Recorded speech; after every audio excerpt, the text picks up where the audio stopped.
dizer, a gente estava lá no retiro. Retiro é um tempo muito bacana assim, para as nossas vidas. Sabe o que eu estava lembrando, pastor André? Do seu primeiro retiro com a gente. Iguaba Grande, não foi isso? Lembro de você bravo, porque você acordou com a metade do seu rosto com pasta de dente. Lembro dessa cena como se fosse hoje, não é? Ele acordou muito bravo. E esse... Há quantos anos? 31 anos atrás. A gente está ficando velho, não é? Mas o retiro é muito bom por isso, porque a gente brinca, a gente estreita, não é, os nossos relacionamentos, e a gente viveu dias intensos. Tem aí um teaser para vocês verem. O que é um teaser? Segundo os jovens, é um videozinho curto, não é isso? Mas a gente é moderno. Aliás, gente, convivendo com a juventude, eu me acho jovem. No retiro eu vi que eu não sou nada, não é? Que eu voltei arrebentado e eles, eu quero ficar mais. Gente, querem ficar mais? Tá legal, mas eu estou bem cansado, eu queria, não é, dormir um período assim mais longo. Mas então vamos ver aí o teaser, gente.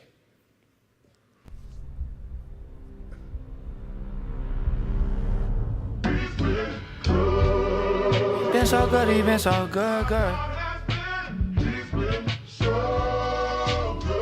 He's been so good. He's been so good, he been so good, he been so good to me. He been so good. Oh, you are so beautiful. Pois é, isso aí. A gente vai fazer um vídeo oficial, vai sair amanhã. Aí depois vocês podem entrar lá no Instagram da The Way, que é o nome da nossa juventude, para que vocês então acompanhem um pouco mais daquilo que a gente viveu nesses dias. Muitos jovens dedicaram as suas vidas ao Senhor. A gente hoje já começou uma classe de batismo para preparar aqueles que se decidiram lá durante o retiro. Sem dúvida nenhuma, foi um tempo muito, muito especial para nós. Mas, como eu ia dizendo, você pode dizer, pastor Oceni, que eu lancei um desafio aqui, tá bom? Na festa da roça passada, eu fiquei 2 segundos de touro mecânico. Qual é o desafio? Se ele ficar mais tempo do que eu pago 2 salgados e um doce para ele. Tá bom? Pode dizer para ele aí, depois que ele assistir. A gente tem esses desafios, eu, Oceni. Quando tem uma festa, eu já perdi, acho que quase todos, não é? Mas tá aí, contem para ele. Mas é sempre um tempo muito bacana também para a gente convidar outras pessoas, porque tem gente que pensa que a gente que é cristão não se diverte, a gente se diverte muito, é muito bacana. Então já coloque aí na sua agenda, 7 de julho, 6 de julho, foi o que eu disse, isso, 6 de julho, a partir das 17 horas, não é isso? 6 de julho, 17 horas. Queridos, o tema da nossa juventude esse ano é Em Construção. E quero então aproveitar essa ideia e pedir para você abrir a sua Bíblia no livro de Neemias, capítulo 3. A gente sabe que Neemias é um livro que fala de reconstrução. E antes da gente ler aqui os 10 primeiros versículos do capítulo 3, quero só relembrar aqui o que aconteceu. Neemias, olha o pastor Alcenir aí, lancei um desafio aqui para você, para a festa da roça. Se você ficar mais tempo no touro mecânico do que eu pago 2 salgados e um doce para você. Tá bom? Você sabe que o rapaz que controla lá o touro mecânico é meu amigo, né? Só para você saber. Então tá bom. E se você não aceitar o desafio, você já me paga, você já perde, tá? Então, a gente vai ler Neemias capítulo 3, dos versículos 1 a 10. Mas a gente sabe que Neemias ele tinha sido levado para viver longe da sua nação. E aí, lá nesse lugar para onde ele foi levado, ele ficou sabendo que as coisas não estavam legais. Ele ficou sabendo que o seu povo estava sofrendo. E isso fez ele sofrer também. E ele sofreu tanto que o seu rosto ficou transformado pela tristeza que ele sentia, a ponto do rei para quem ele trabalhava olhar para ele e ver assim, poxa, esse camarada está sempre feliz e agora alguma coisa aconteceu. E ele então compartilhou com o rei aquilo que tinha acontecido e ele se voluntariou para voltar até a sua terra e ajudar os seus irmãos, os seus compatriotas a reconstruir os muros daquela cidade. Porque os muros eles representavam a segurança da cidade. Então, ele tem a permissão do rei e volta até a sua terra natal para ajudar o seu povo nessa reconstrução. E a gente vai ler, então, alguns versículos do capítulo 3 que contam um pouquinho desse momento da reconstrução. E o versículo 1, então, diz o seguinte: Então, o sumo sacerdote Eliasibe se levantou com os seus irmãos, os sacerdotes, e reconstruíram o portão das ovelhas. Eles o consagraram, colocaram os portões no seu lugar e continuaram a reconstrução até a torre de Sem e a torre de Ananel. Ao lado dele trabalharam os homens de Jericó, e ao lado deles Acur, filho de Inri. Os filhos de Asená reconstruíram o portão dos peixes, colocaram as vigas e os portões nos seus lugares com os seus ferrolhos e as trancas. Ao lado deles, quem fez os reparos foi Merote, filho de Urias, filho de Cós, e ao lado deste Mesulão, filho de Berequias, filho de Mesesabel. Ao lado deste Zadok, filho de Baaná, fez os reparos. Ao lado destes trabalharam os tecoitas, mas os seus nobres não se sujeitaram ao serviço do Senhor. Joiada, filho de Passeia, e Mesulão, filho de Besodias, repararam o portão velho, colocaram suas vigas e os portões nos seus lugares com os seus ferrolhos e as trancas. Ao lado deles trabalharam Melatias, Gebionita e Jadom, Meronotita, homens de Gibeão e de Mispá, que pertenciam ao domínio do governador de além do Eufrates. Ao seu lado quem fez os reparos foi Uziel, filho de Araías, um dos ourives, e ao lado dele Ananias, um dos perfumistas. Eles restauraram Jerusalém até a muralha larga. Ao lado destes trabalhou Refaías, filho de Ur, governador da metade do distrito de Jerusalém. Ao seu lado, Gedaías, filho de Arumafe, fez os reparos em frente de sua casa, e ao seu lado, Atuz, filho de Azabeneias, fez os reparos. Nós podemos parar por aqui. A gente leu até o versículo 10, mas ao ler todo o capítulo, a gente vai então ver aqueles que estavam ali trabalhando na reconstrução dos muros. O que esse momento aqui tem a nos ensinar? Quero pensar com vocês em algumas coisas, porque talvez você esteja vivendo alguma coisa na sua vida que foi destruída e que você precisa que seja reconstruída. E o nosso Deus é um Deus de recomeços. O nosso Deus é um Deus de misericórdia. O nosso Deus é um Deus que nos permite recomeçar a cada dia. Eu não sei o que você tem passado, mas quero então trazer para vocês algumas reflexões inspiradas nesse trecho que a gente acabou de ler. E a primeira delas tem mais a ver com toda a história do livro, que é o seguinte: não tem como a gente ficar bem se o mundo não está bem. Não tem como nós, como igreja, estarmos bem se o mundo lá fora não está bem. A gente sabe que antes do muro ser reconstruído, o templo foi reconstruído. E o templo estava pronto. Mas ainda assim, eles não estavam em paz, porque as coisas fora do templo não estavam bem. A cidade estava sem os seus muros. E nós, às vezes, estamos aqui dentro dessas paredes, dentro desses muros, e achamos que está tudo bem, mesmo quando lá fora não está tudo bem. E não tem como.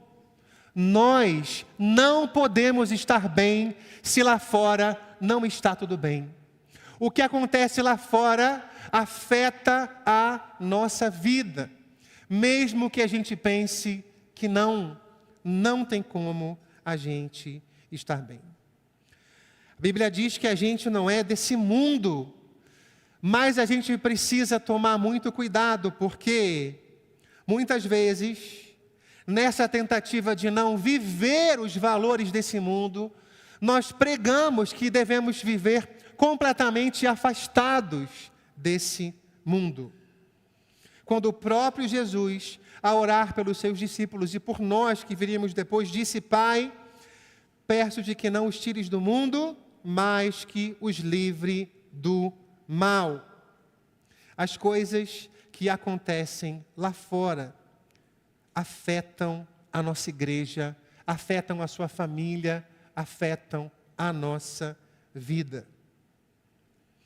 Se um estado foi devastado pelas chuvas, nós precisamos sofrer, nós precisamos nos importar e precisamos pensar em ações para abençoar esse estado.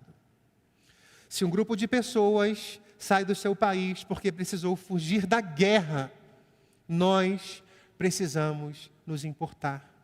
Não tem como achar que está tudo bem quando essas coisas estão acontecendo. Se as pessoas estão carecendo do amor de Cristo e de ações que refletem o amor de Cristo na Amazônia, nós precisamos nos importar. Se há jovens morrendo por causa das drogas, nós precisamos nos importar. Nós precisamos nos importar com o que acontece lá fora.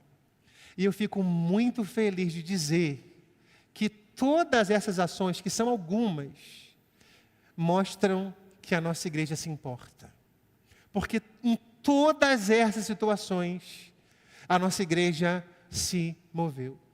E alegra muito saber que nessas ações, jovens da nossa igreja estão presentes.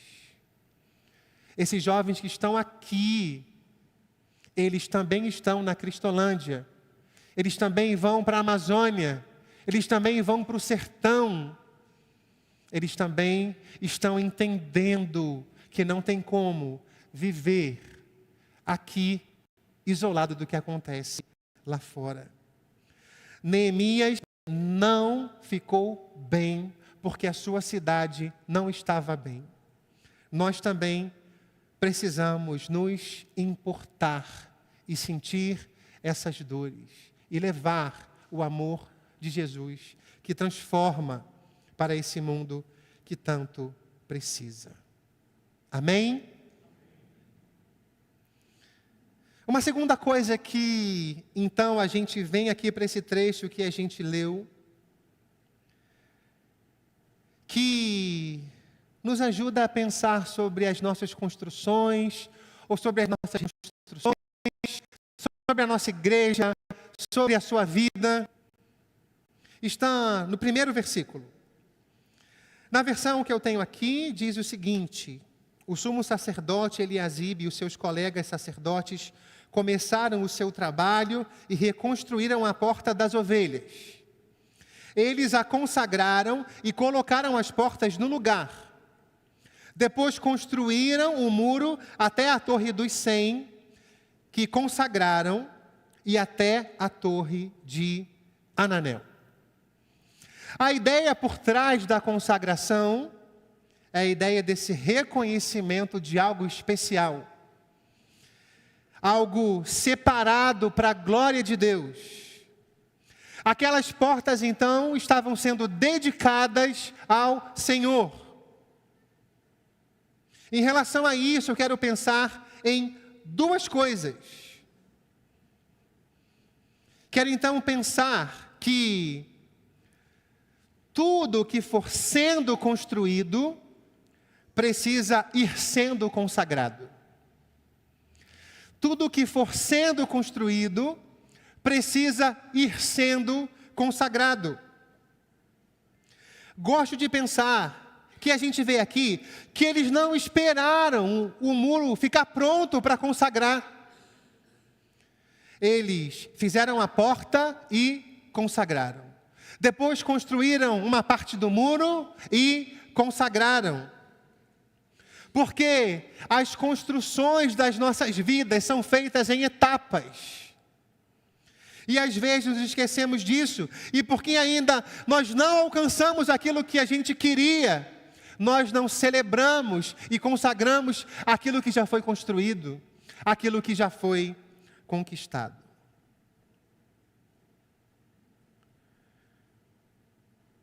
Conheço uma jovem recém-formada em medicina que quer ser obstetra.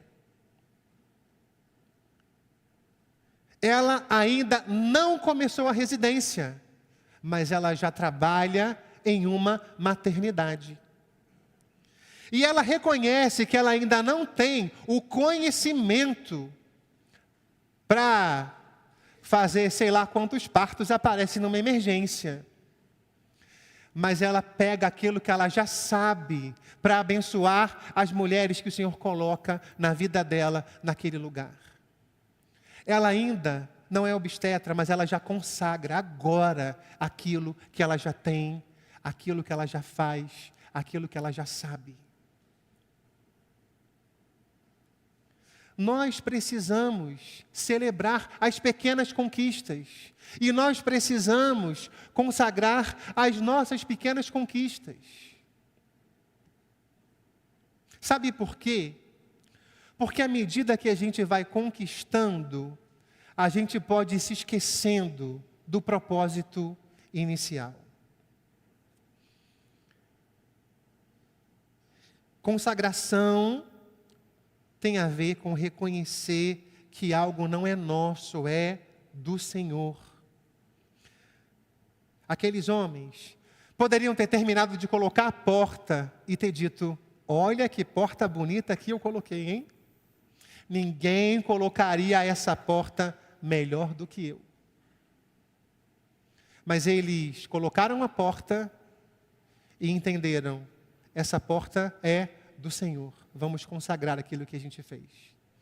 Construíram uma parte do muro e consagraram. Vamos dedicar, porque isso é do Senhor. Se nós queremos impactar o mundo lá fora, nós precisamos lembrar que não é sobre nós, que é sobre o nosso Deus. Nós precisamos lembrar que aquilo que a gente faz aqui como igreja não é sobre nós, é sobre o nosso Deus. Aliás, esse deve ser o nosso propósito de vida, o nosso lema. Fazei tudo como se fosse para o Senhor. O que fazemos é sobre Ele, por Ele e para Ele. E a gente se perde fácil ao longo dessa caminhada. A gente diz: se eu passar no vestibular, Senhor, eu vou fazer isso e aquilo. E a gente passa e vai para a residência e os propósitos vão ficando para trás. A gente fala: Deus, eu quero montar uma banda. E a gente gosta do elogio. E a gente, sem perceber, pode estar deixando o que é mais importante para trás.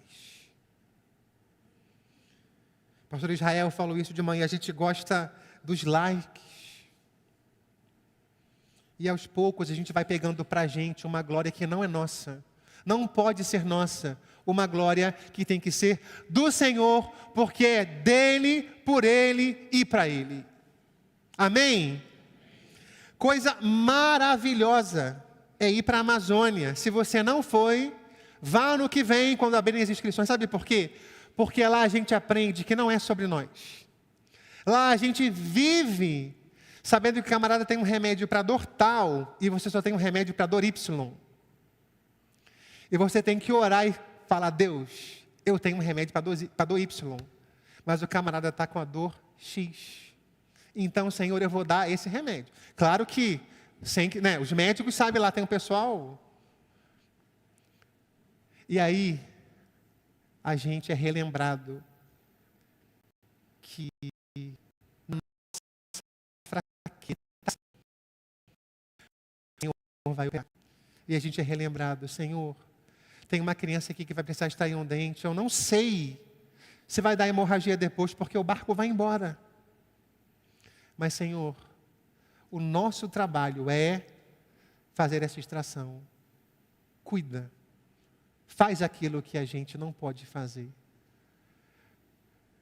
Nós não podemos esquecer que não é sobre nós, é sobre o nosso Deus. Por isso, a gente precisa pensar numa lição que está lá no versículo 10 do capítulo 3. Olha só, quando a gente vai lendo aqui o que cada um fez, o que a gente lê? No versículo 10. Ao seu lado, Gedaías, filho de Arumaf, fez os reparos. Aonde, gente, que ele fez os reparos? Em frente à sua casa. Onde é que ele fez os reparos? Ih, vocês estão dormindo, gente. Onde é que ele fez os reparos? Isso. Os reparos foram feitos em frente à casa deles. E o que a gente precisa pensar é que existem reparos que a gente quer ver sendo lá fora, que precisam ser feitos aonde? Nas nossas casas, nos nossos corações, nas nossas famílias, nas nossas igrejas. Há reparos que precisam ser feitos aqui. Há reparos que precisam ser feitos aqui. Isso que a gente vê no verso 10 se repete nos versos 23, 29 e 30. Homens que fizeram reparos em frente às suas casas. E é interessante pensar que o significado dos nomes desses homens que fizeram reparos em frente às suas casas também são interessantes. Nesse verso que nós lemos que Gedaías fez isso. E Gedaías significa aquele que clama ao Senhor. E eu e você precisamos trabalhar para que a nossa casa seja uma casa que clama ao Senhor. Eu e você precisamos trabalhar para que a nossa igreja seja uma igreja que clama ao Senhor. No verso 23 nós lemos Benjamim, cujo nome significa filho da mão direita, que significa proteção. Eu preciso trabalhar para que a minha casa seja um lugar de proteção, para minha esposa, para os meus filhos. Nós precisamos trabalhar para que essa igreja seja um lugar de proteção, para que aqui aqueles que se sentem desprotegidos, abandonados, sejam acolhidos. Um lugar de justiça, de proteção. O 29, que é o da justiça, Zadok, que tem esse significado, justiça. Nós precisamos trabalhar para que as nossas casas sejam lugares de justiça. Nós precisamos trabalhar para que a igreja seja uma igreja que pratica a justiça.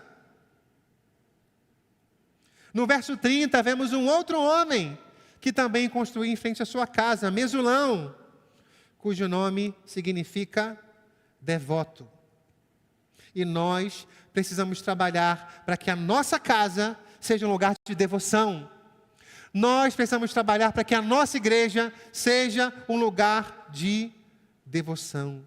Um lugar onde Deus seja levado a sério, muito mais por causa daquilo que vivemos, do que por causa daquilo que falamos. Isso se aplica à sua casa, isso se aplica à sua família, isso se aplica à nossa igreja. Nós precisamos fazer a nossa parte para construir aqui e reconstruir aqui, para que a partir de nós, o mundo conheça essa restauração que Jesus pode trazer. Como a gente vai querer fazer a diferença lá fora, se a gente não deixa Jesus fazer primeiro a transformação na nossa vida? Por isso, então, quero pensar numa última coisa, que é uma redundância, que é: faça a sua parte nessa obra. Deus te chama para reconstruir a família que você quer ver reconstruída. Deus quer te usar para abençoar o trabalho, que tem um ambiente péssimo. Deus quer abençoar o seu ministério na igreja, Deus quer fazer muitas coisas. E Ele quer usar a sua vida para isso. Quantas vezes queremos ver Deus agindo, mas não através da nossa vida. E tem gente que não quis participar dessa obra da construção do muro, da reconstrução do muro. No verso 5 a gente vai ver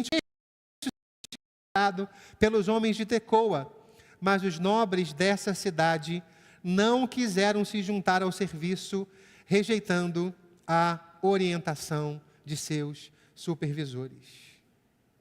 Eles não quiseram.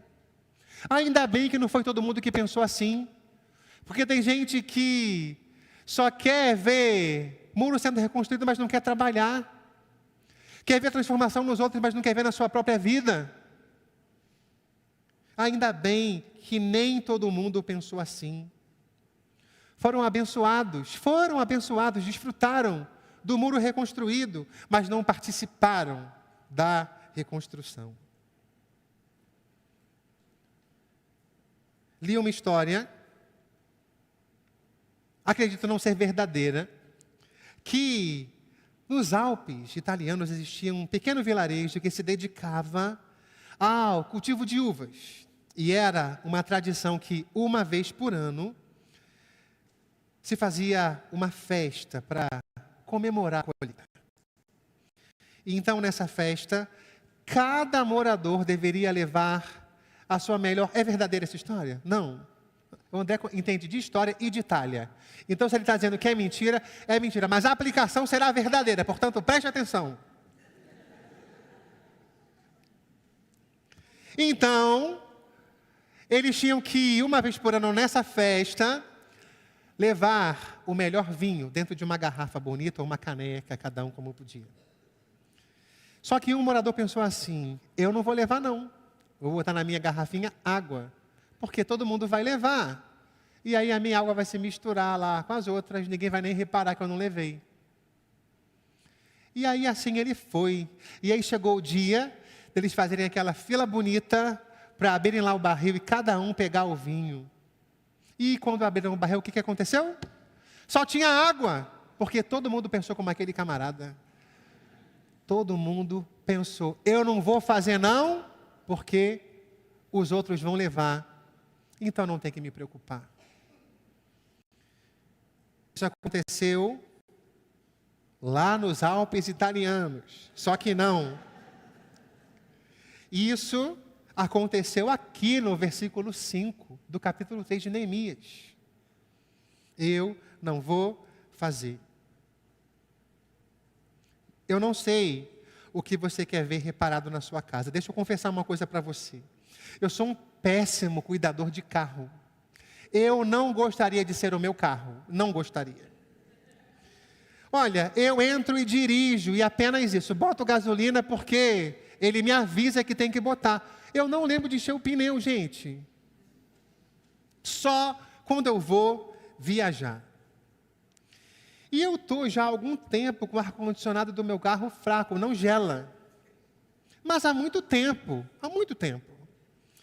Hoje o Samuel entrou e ele falou assim, pai, quando é que você vai consertar esse ar-condicionado? Não está dando mais. E não é que ele tem razão. Sabe por quê? Porque eu não ando sozinho naquele carro. O ar, ele não está me incomodando, a não ser em dias de muito calor. Mas como eu ando pouquinho, eu não faço longos trajetos, ele não me incomoda. Só que eu não ando sozinho naquele carro. E a minha acomodação está afetando a minha família. Eu preciso zelar pelo fresquinho da minha esposa e dos meus filhos dentro do carro. Essa semana eu tenho que fazer isso. Papai, você me ajuda? Papai é meu assessor para assuntos do carro. Isso, não é? Mas eu preciso entender que quando eu deixo de fazer alguma coisa que eu deveria fazer, eu posso não estar prejudicando só a minha vida. Eu posso estar não impactando só a minha vida. Certamente eu estou impactando a vida de quem está perto de mim, a vida de quem eu amo. E olha, toda obra, ela faz uma sujeira, não é verdade? Toda obra, toda construção, toda reconstrução faz uma sujeira que precisa de uma faxina, e de uma faxina profunda. Eu soube que o pessoal que esteve lá, numa viagem missionária, precisou fazer uma faxina profunda. Porque estavam ainda lá restos de coisas de obra, não é? De poeira ali, agarrada. Eu quero dizer que Jesus quer fazer uma limpeza profunda nas nossas vidas. Porque Ele sabe o que precisa ser reconstruído. E Ele quer que você participe disso. E eu gosto de pensar que os nomes daqueles que não reconstruíram não foram mencionados aqui. Não sei porquê. Mas eu penso que o Senhor Jesus, quando expõe o nosso pecado e a nossa falha, não é para nos humilhar, é para nos ajudar a reconstruir. E eu quero orar por você e por mim também, não só porque eu preciso consertar meu ar-condicionado, mas porque eu preciso consertar tantas coisas no meu coração. E Deus sabe o que você precisa consertar no seu, para que uma reconstrução possa acontecer. Deixa Ele fazer isso. Estou sentindo que papai vai falar assim: meu filho, vou levar o seu carro amanhã para consertar. Eu vou rejeitar esse pedido do papai. E olha, eu vou te falar uma coisa que é verdade. Não tenho vergonha de falar isso não, que eu estou com 40 anos, 40 não, 44, é mole. Mas papai é meu papai, vai ser sempre, não é? E tem vezes que o meu pai conserta meu carro mesmo. E vocês acreditam que o meu pai, quando conserta meu carro, ainda paga o conserto? Isso é um pai, né? Pois eu quero dizer que Deus é um pai melhor que o meu pai. Ele é maravilhoso. E Ele vai consertar o que precisa ser consertado na sua vida, se você deixar que Ele faça isso. Eu então quero convidar você, se deseja que eu ore pela sua vida, que você fique de pé, para que Deus ajude você a trabalhar o seu caráter, o seu temperamento, para que Deus te ajude a perdoar, para que Deus te ajude a deixar de procrastinar, para que Deus te mostre o que você pode fazer para reconstruir a sua família, o seu trabalho, o seu ministério, aquilo que precisa ser transformado. Deus quer te usar. E não é fácil participar dessa obra e fazer a nossa parte, às vezes é cansativo, mas o Senhor renova as forças. Senhor, eu quero rogar pela minha vida e pela vida dos meus irmãos que aqui estão, precisando que alguma coisa seja restaurada nas suas vidas, alguma situação, alguma relação. Mostra, Senhor, o que cabe a eles fazerem, o que cabe a nós fazermos. Deus, queremos ver tantas coisas sendo transformadas no mundo, na nossa família, mas às vezes não entendemos que a primeira obra deve ser a obra do nosso coração. Senhor Deus, nos mostra, sonda o nosso coração, vê se há em nós algum caminho mau e nos guia, Senhor, pelos caminhos eternos. Senhor, restaura casamentos, restaura, Senhor, relacionamentos entre irmãos, entre pais e filhos. Ó Deus, nós queremos nos colocar diante do Senhor, nos perdoa quando falhamos nessa reconstrução. Quando achamos que o trabalho é só teu. Às vezes é teu e às vezes é nosso. Nos mostra, Senhor. Abençoa a igreja, que a nossa igreja seja um lugar de justiça, um lugar que clama o Teu nome, um lugar de devoção, onde o Senhor é levado a sério. Deus, muito obrigado pela nossa juventude, Senhor. Que alegria é caminhar com eles e ver que eles têm escolhido dedicar as vidas deles ao Senhor. Eles têm ainda uma vida grande pela frente. Que o projeto da vida deles de construírem aquilo que eles querem, casamento, estudo, trabalho, seja fundamentado no Senhor e na Tua palavra, Deus. Pai querido, renova as nossas forças. É o que nós te pedimos em nome de Jesus. Amém. Deus abençoe a sua vida.